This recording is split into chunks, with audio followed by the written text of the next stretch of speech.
Graham contacted me in the middle of the summer of 2024, explaining that he had taken a trip with a car rental company, a car rental app called Turo that he had never used before.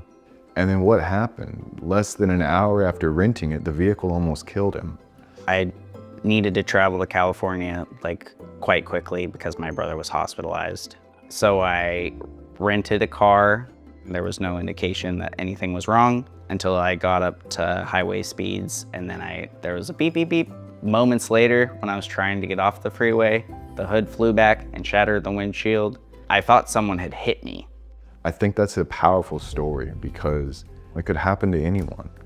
And then when it does, what's gonna happen? A company's gonna point their finger at you, blame you for it, and try to take more money from you beyond the $350 that you lost and didn't get refunded because you got rented a vehicle that didn't work right. Turo tried to put all the blame on me when I hadn't done anything wrong. They were charging the card that I had on file, and I didn't have that kind of money laying around.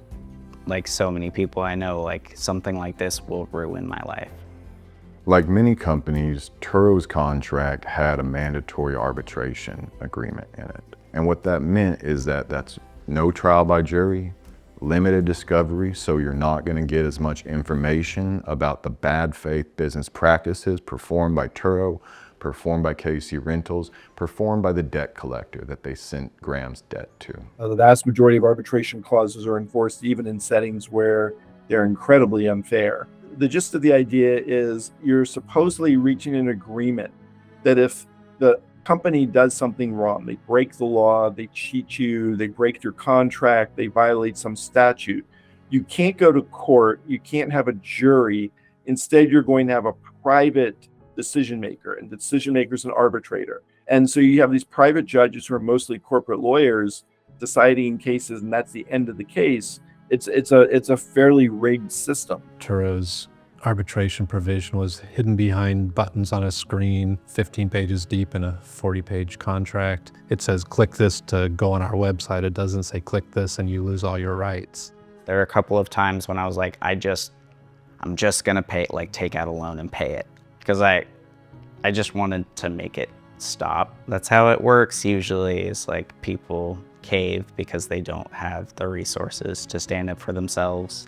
We thought we needed to be in court. We filed it in court. Sure enough, they moved to send it to arbitration. The judge agreed with us and said Turo's arbitration provision is unconscionable. Can't do that in Oregon. For that $3,030 that they tried to charge him for their bad car, you want to know how much they ended up paying?